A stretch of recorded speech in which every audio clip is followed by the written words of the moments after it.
भूल कर भी रक्षाबंधन पर मायके से ये 3 चीज़ें ना लाएं।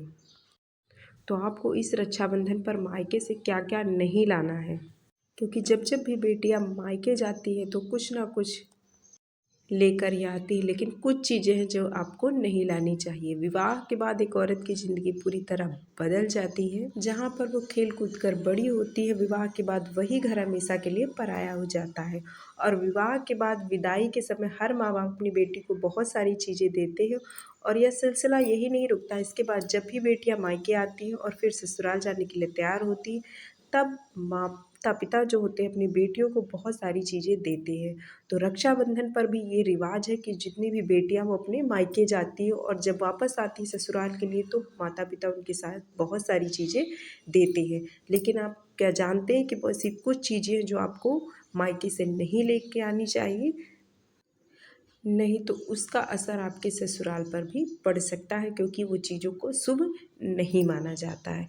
तो आइए जान लेते हैं कि अब आपको अपने मायके से कौन कौन सी चीज़ें भूल कर भी नहीं लानी है।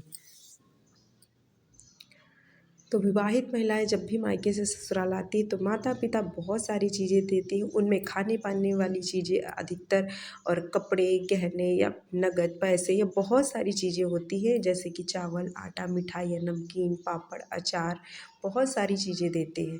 लेकिन कुछ चीज़ें हैं जिनको लाना अशुभ माना जाता है। तो उनमें से एक बहुत बड़ी चीज़ है अचार।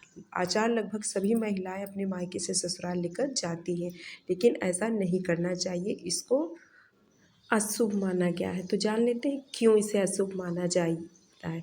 क्योंकि अचार में 3 ग्रहों का विशेष प्रभाव होता है, जिसमें अचार में तेल होता है मतलब शनि, मसाले भी होता है मतलब राहु, और अचार में हमेशा मिर्ची भी होती है, इसका यानी ही मंगल। ये तीनों ग्रह जीवन में तूफान लेकर आते हैं, जिसकी वजह से रिश्तों में खटास आती है।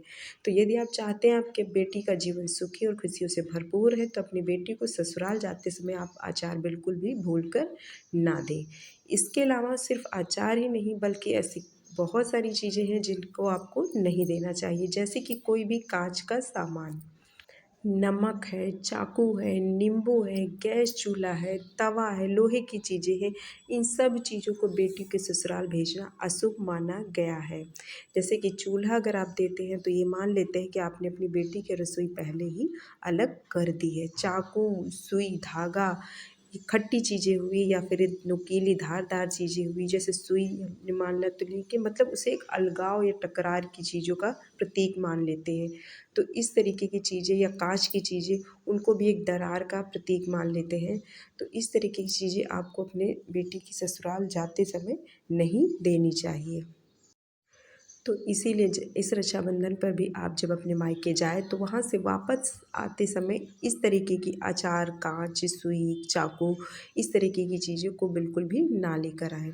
इसमें अनाज को बहुत ही शुभ प्रतीक माना गया है, जिसमें कि चावल जो होते हैं अक्षत के स्वरूप, नहीं बहुत ज़्यादा होता है तो बहुत थोड़ा ही, कुछ नगद पैसे हुए, कपड़े हुए, और भी ऐसी कुछ मिठाइयाँ हुई, ये चीज़ें बहुत ही शुभ मानी गई हैं। तो इन चीज़ों को आप ज़रूर लेकर आएँ। बाकी जो चीज़ों को अशुभ बताया गया, उन चीज़ों को आप बिल्कुल भी भूल कर ना लेकर आएँ। खासकर जब शादी होती है या फिर जब पहली बार कोई चीज़ होती है या किसी तीज त्योहार पर जाते हैं, उस समय तो बिल्कुल बहुत ही अशुभ माना जाता है इन चीज़ों का लाना।